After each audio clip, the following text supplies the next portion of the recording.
Well, hello, Washington Charter School families. This is the end of another amazing week at school. I can't thank you enough for all of your support.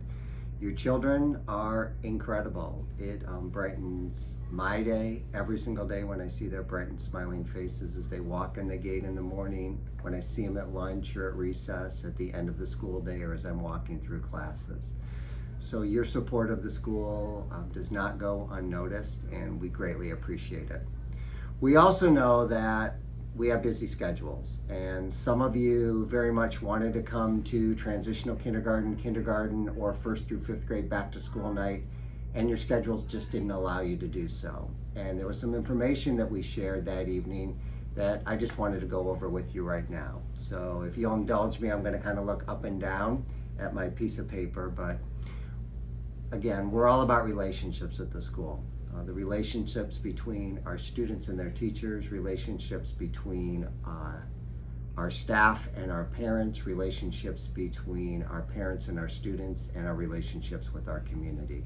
It's a very, very important component of our school, as is customer service. We want to provide the best customer service possible to you, whether it's answering the phone, answering a question, or helping you out in any way that we can.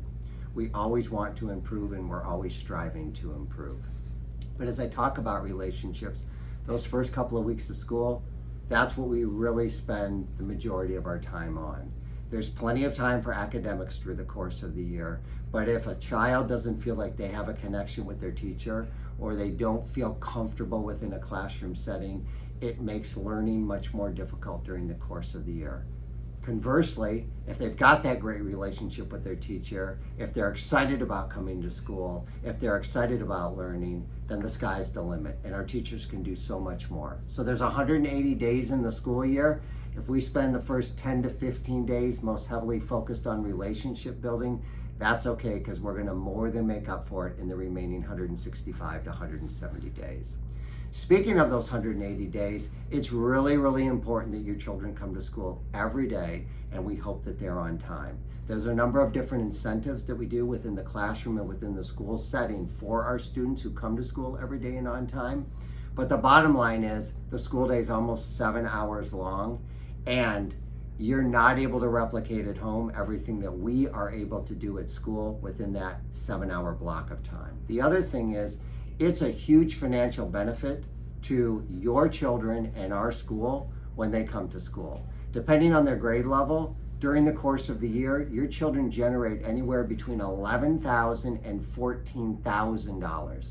That's what keeps the lights on at the school. That's what hires all of our staff at the school. And that's what allows us to offer all of the amazing programs that we have at the school. But as I said earlier, we can't educate your children if they're not here, so we need them here every day. You've heard me in the past say, if they have a cold, if they have sniffles, if they're coughing, keep them home. Erase that, okay? Now, it's going back to how it was prior to when the school shut down in 2020. We want your children coming to school if they have sniffles. We want them coming to school if they have a cough. We want them coming to school if they have a cold. We also want them coming to school if they have a fever under 100, as long as you're not giving them any medicine to keep it under 100. You know when you look into the eyes of your children. You know when you hear them if they're too sick to come to school. But so many of our students who might say in the morning, gosh, I don't feel good. I don't know if I should go to school today, mom or dad. Once they get onto our campus, it's a miraculous recovery. They see their friends, they see their teacher, and everything's great for the rest of the day. We are more than happy and willing, if your child is not feeling good, to have them sent to the office, and we'll give you a call. But in most situations, they're going to make it through the day. I'll stop. In the unlikely event that your child does have a fever and it's over 100 degrees, we do need to make sure that they are fever-free for 24 hours before you send them back to school. Also, for absences, we're making it much easier for you right now. You can simply go online to report your child's absence. No more needing to send an email to the teacher. No more needing to call into the office. Simply go online. There'll be a link that's attached, and that will show you how you can report an absence for your child. It's on the Washington Charter School website. So most of the information that we try to share with parents, we know you get bombarded with things. You might be getting them from the school district. You might be getting them from a number of different entities. What we try to do is send our information out via school messenger. So whenever you see anything coming from the school through school messenger, we kindly ask that you open that up and that you read that. But if you're not getting anything and you haven't gotten anything from school messenger so far this year, we need you to contact the office because something is not happening and we need to make sure that it starts happening for you so that you get that regular communication not only from us in the office, but also from your child's teacher. So do call the office, 760-862-4350, if you're not receiving those school messengers and those updates. But you also need to update annually your school messenger information. So if you haven't done so, please do so as quickly as you can. Volunteers. We welcome volunteers at the school and in our classroom. There are a variety of different ways in which you can volunteer.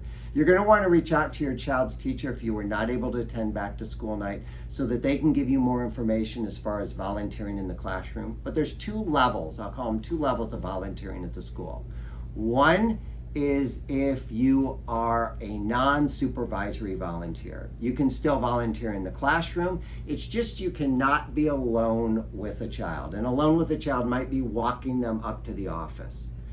If you are supervisory volunteer, that means your background and fingerprint checked, then you are eligible to go on field trips. Only parents who are background and fingerprint checked, that would be supervisory parents, those are the ones who are able to go on to field trips. So field trips are something you want to do. Make sure you get that supervisory clearance. We have about 200 individuals who are already volunteer approved at the school, and hopefully a lot more of you are going to fill out those volunteer applications. Part of that volunteer application is to complete the mandated reporter training also, and that's sent to you by the school district. All of our students receive free breakfast and lunch every single day, and for those who are in an after-school program through Desert Recreation District, they also receive supper right when the school day ends.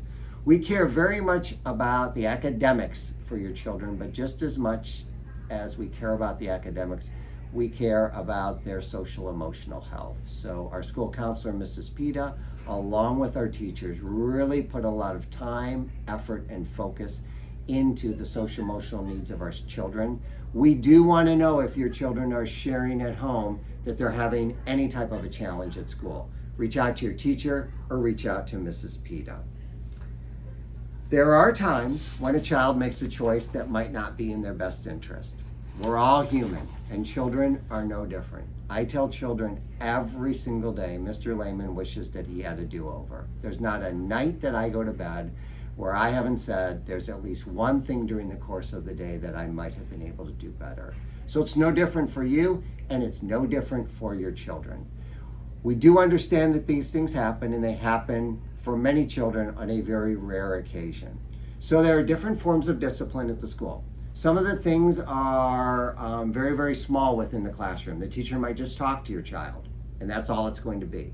There are other times where it gets a little bit more formalized. There's two types of ways to formalize it. One is through a rule ticket, which is also known as a yellow slip because of its color. That is something that is filled out by an employee at the school. Somebody talks to your child about that. Typically it's not me, but somebody talks to your child about it, and then they bring that rule ticket home.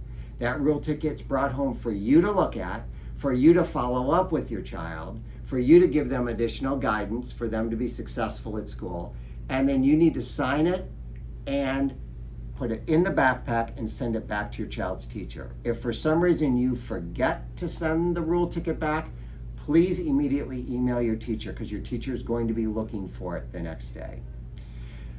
If a child gets 3 rule tickets during the course of the year, we're then going to turn that into what's known as a disciplinary referral, which is a more serious form of discipline at the school, and that's something that on almost every occasion I will be talking to your child.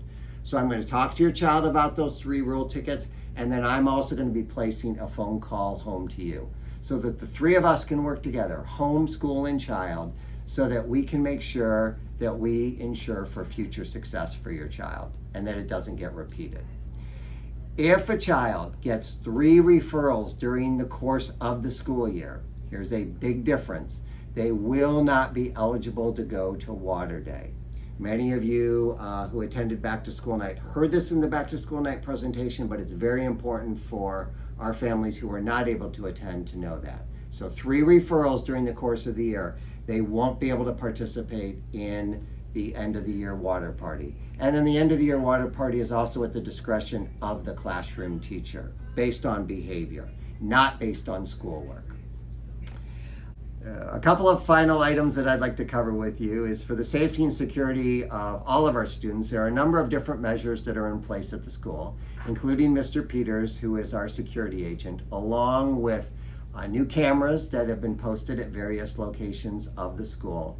And all classroom doors must remain locked at all times. So our teachers have come up with a variety of different strategies in order for somebody who might be knocking at that door in order to open that door, but all of our classroom doors are locked at all times during the course of the day. We recognize your amazing children in a variety of different ways. Quite often it happens within the classroom setting by the classroom teacher, but we also want to do it more formally. So we've changed things a little bit this year. In kindergarten, we do our star student. That's no different than we've done in the past. In 1st and 2nd grade, we're continuing to do Shining Star, but instead of doing it on a monthly basis, we're doing it at 3 different times during the course of the year, after the 1st trimester, the 2nd trimester, and the 3rd trimester.